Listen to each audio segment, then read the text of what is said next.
बरेली हिंसा के पीछे किसकी साजिश।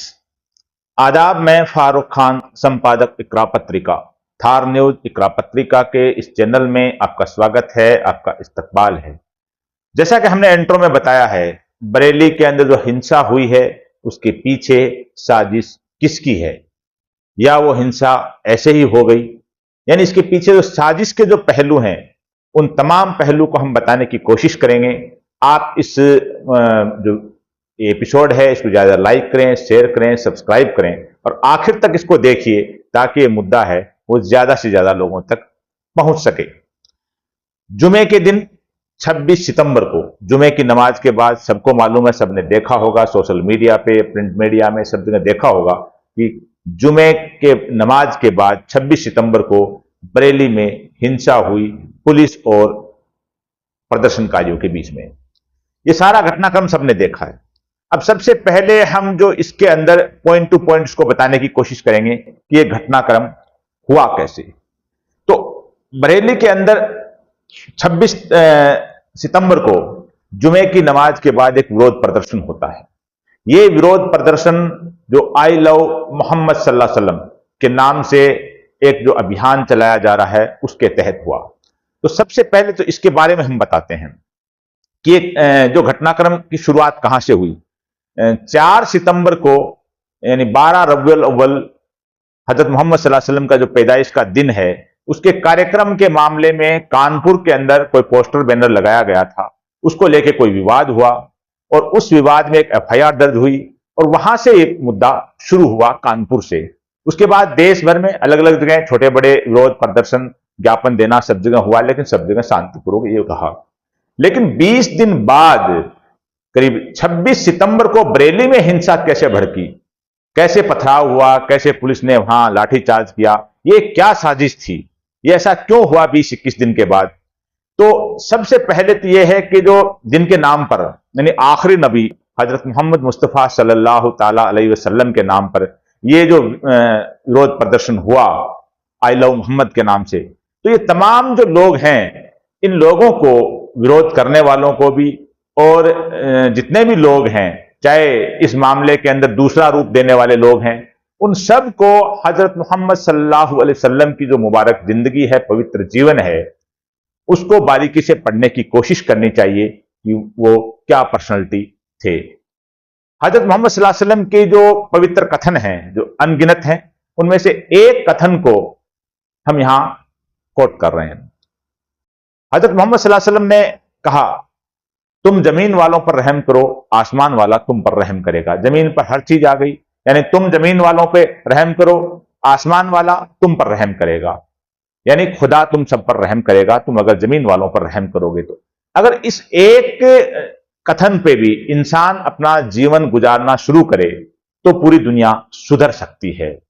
लेकिन जो हालात देखे गए कि बरेली में हुए, कैसे हुए, क्या हुए, घटनाक्रम आपको भी मालूम है, फिर हम इसमें संक्षिप्त में इसमें बताने की कोशिश करेंगे कि इसका जो ऐलान किया था इस विरोध प्रदर्शन का, तो बरेली के मौलाना तौकीर रजा खां हैं, जिन्होंने इत्तेहाद मिल्लत काउंसिल आईएमसी नाम से एक संगठन बना रखा है। उन्होंने इसका ऐलान किया था 19 सितंबर को। उन्होंने ऐलान किया था कि जुमे की नमाज के बाद 26 तारीख को विरोध प्रदर्शन किया जाएगा और वहां से जो इस्लामिया इंटर कॉलेज जो ग्राउंड है वहां जाकर के विरोध प्रदर्शन के बाद में जो डिस्ट्रिक्ट कलेक्टर हैं बरेली के, उनको राष्ट्रपति महोदया के नाम ज्ञापन दिया जाएगा। यहां तक बात, ये 19 सितंबर को इसका ऐलान हुआ।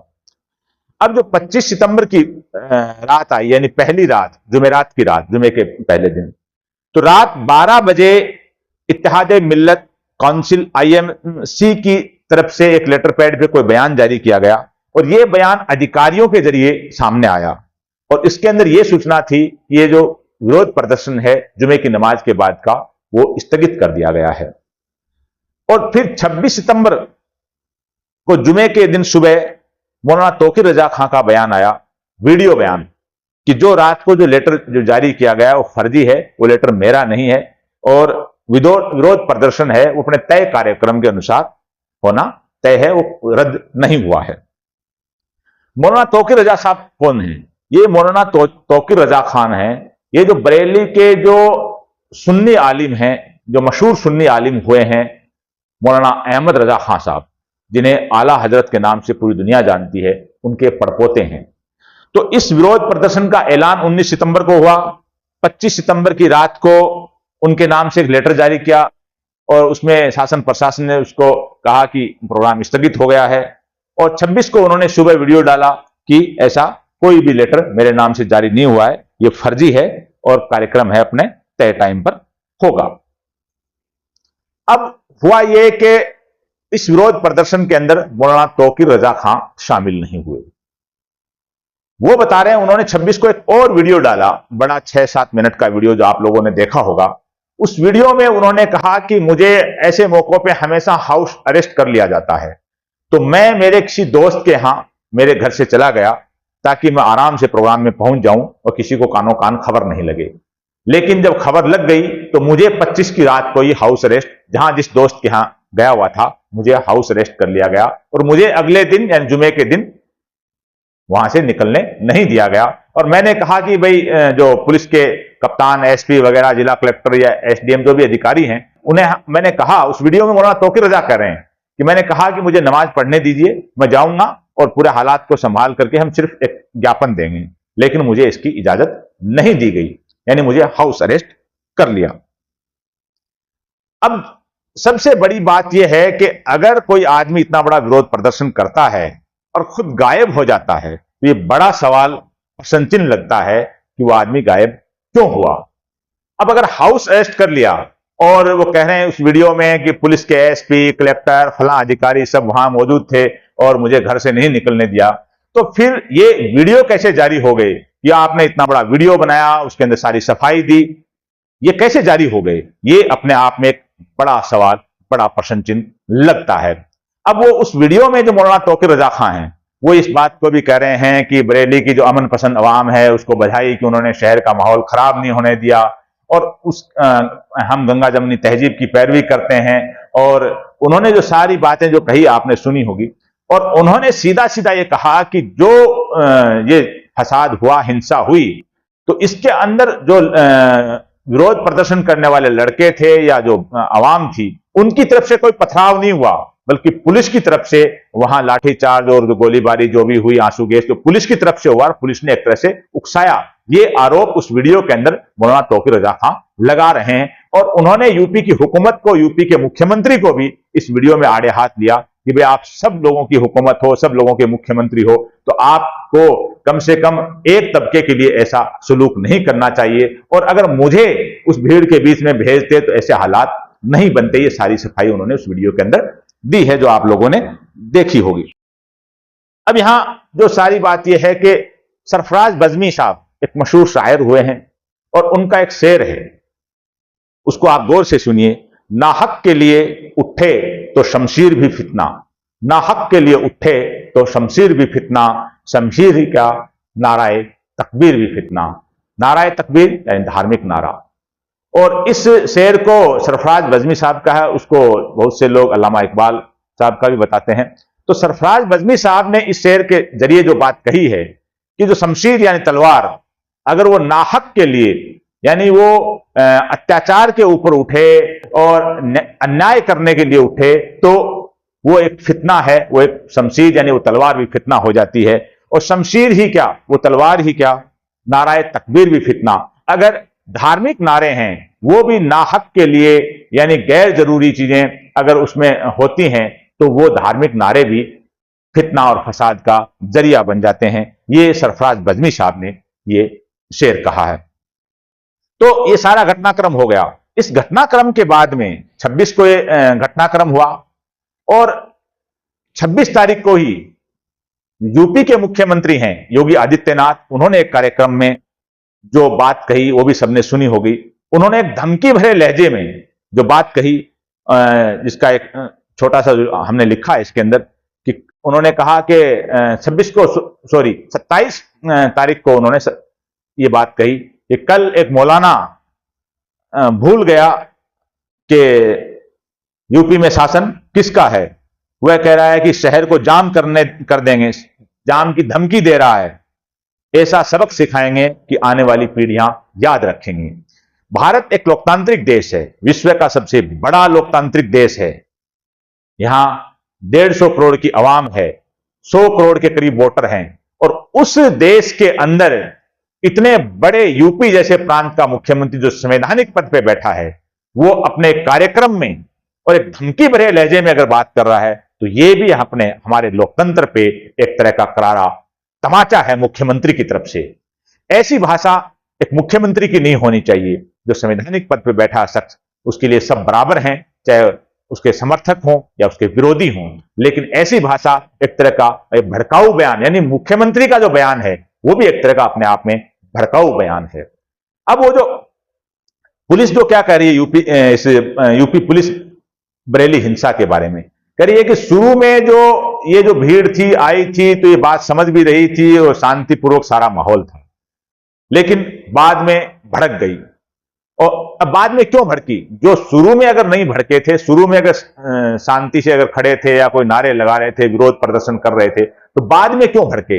देखिए, सब कुछ है कि अचानक कोई भड़कता है तो उसकी वजह क्या होती है। क्या उसके अंदर कोई ऐसे लोग आ गए उस भीड़ में जिन्होंने उनको उकसाया या भड़काया, या पुलिस की तरफ से, प्रशासन की तरफ से वहां जो अधिकारी लगे हुए थे उनमें कोई ऐसा था जिन्होंने कोई ऐसी चीजें कही, या कोई ऐसे लाठीचार्ज या कोई डंडे ऐसे चलाए ताकि लोग भड़क जाएं। ये भी अपने आप में एक चीज हो सकती है। अगली बात कि जब इस्लामिया कॉलेज ग्राउंड में लोग जाना चाह रहे थे, तो प्रशासन की जिम्मेदारी बनती है, जो अधिकारी हैं, जो आईपीएस हो या आईएएस हो या वह राज्य स्तर के जो अधिकारी हैं, उनकी ड्यूटी बनती है कि व्यवस्था को संभाला जाए। तो अगर ये भीड़ अगर वहां शांति से अगर जाकर के अपना कोई विरोध प्रदर्शन उस कॉलेज ग्राउंड में कर रही थी और कलेक्टर को अगर ज्ञापन दे रही थी, तो कम से कम वहां इनको जाने देना चाहिए था और जाकर के उस ज्ञापन को लेकर के इनको अपने आप में भेज देना चाहिए था। अगर पुलिस को, प्रशासन को ये मालूम पड़ गया पहले से ही ये हालात खराब होने वाले हैं, और जैसे ही मौलाना तौकीर रजा कह रहे हैं कि मुझे रात को हाउस अरेस्ट कर लिया था, तो फिर इस बात को और अच्छे अंदाज में इसको संभालना चाहिए था उस भीड़ को सुबह से ही, कि वहां भीड़ इकट्ठी भी नहीं हो और कोई ऐसा रास्ता निकल जाए कि कलेक्टर वगैरह वहां और अधिकारी आकर के वहीं ज्ञापन ले लें, यानी कोई रास्ता निकालना चाहिए था। और अगर यूपी की पुलिस, बरेली के अधिकारी अगर ट्रेंड नहीं है इस मामले के अंदर, तो मैं एक बात कह रहा हूं कि जो जयपुर के अंदर जो पुलिस कमिश्नर साहब हैं, बीजू जॉर्ज जोसेफ साहब, वो सीनियर आईपीएस हैं।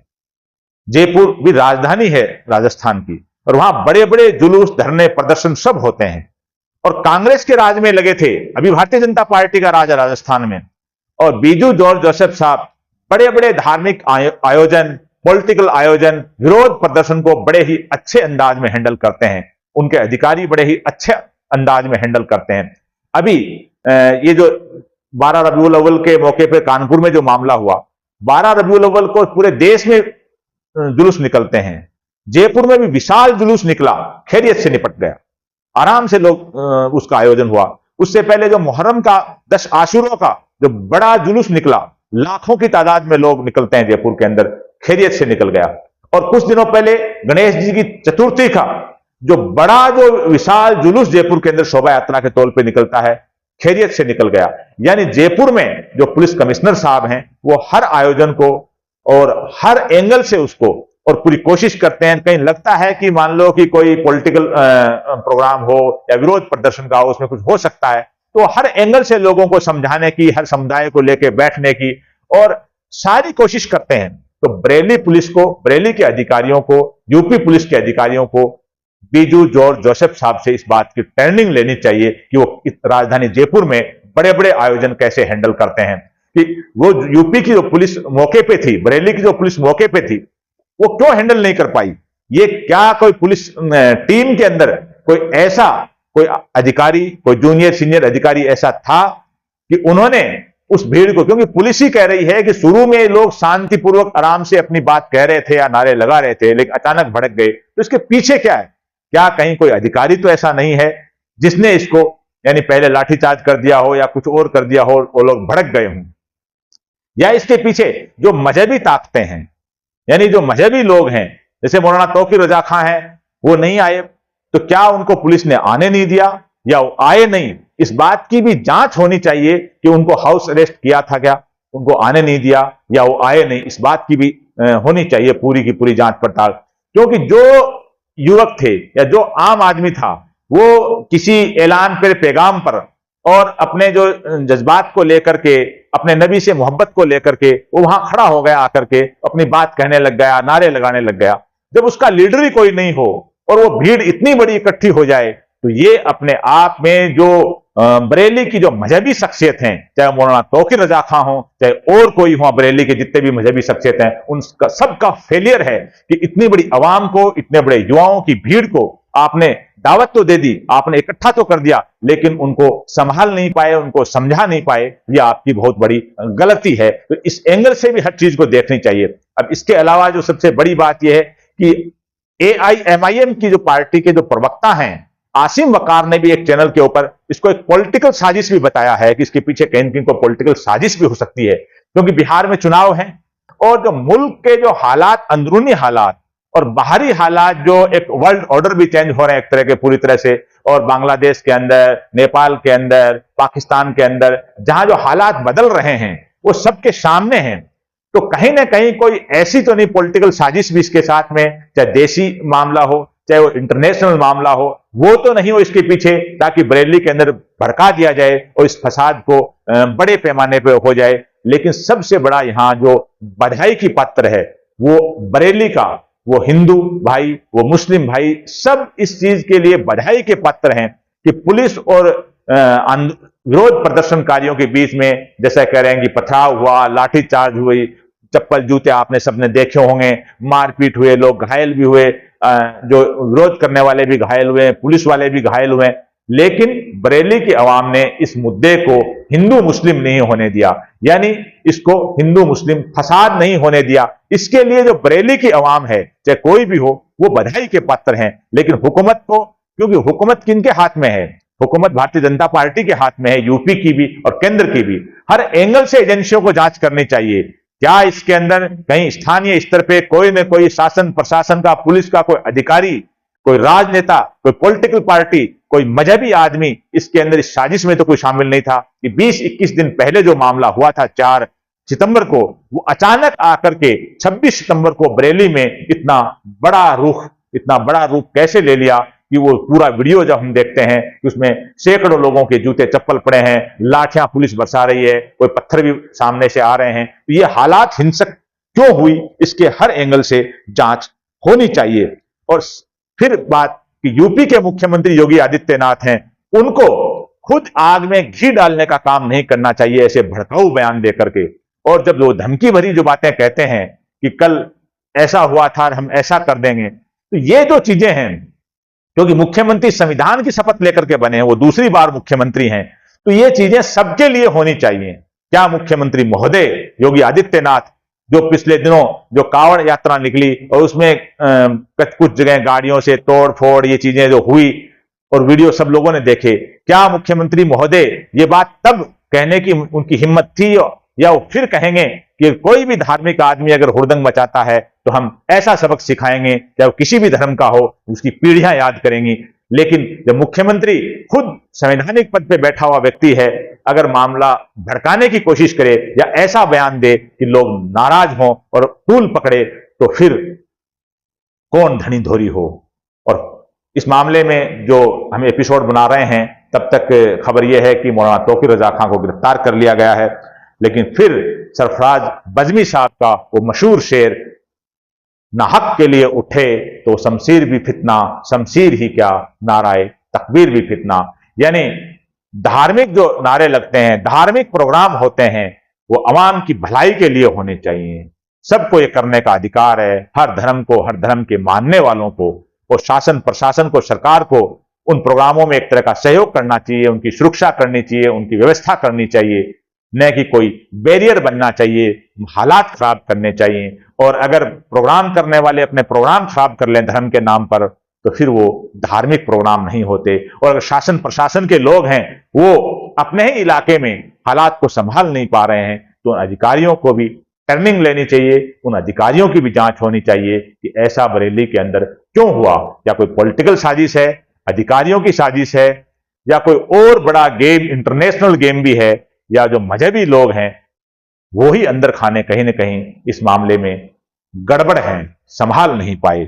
हमारे इस एपिसोड से आप कहां तक सहमत हैं, असहमत हैं? अपने विचार हैं कमेंट बॉक्स में व्यक्त कीजिए। अपने विचारों को तहजीब के दायरे में, अदब के दायरे में पेश कीजिए। ऐसा नहीं हो कि एक दूसरे पे अभद्र टिप्पणी की जाए, एक दूसरे के को गाली गुफ्तार की जाए, क्योंकि आजकल देखा जा रहा है कि सोशल मीडिया पे जो कमेंट हैं वो कुछ लोग बड़े ही अभद्र अंदाज में करते हैं, जिससे विवाद बढ़ता है। ये मुल्क सबका है, सोशल मीडिया सबका है। मुल्क को संवारने की कोशिश करें, अच्छे अंदाज में अपने विचार व्यक्त करें, और बरेली में जो माहौल बना है ऐसा माहौल मुल्क के किसी भी कोने में नहीं बने। यही उम्मीद है, यही खुदा से दुआ है। आज के इस एपिसोड में बस इतना ही। जय हिंद, जय भारत।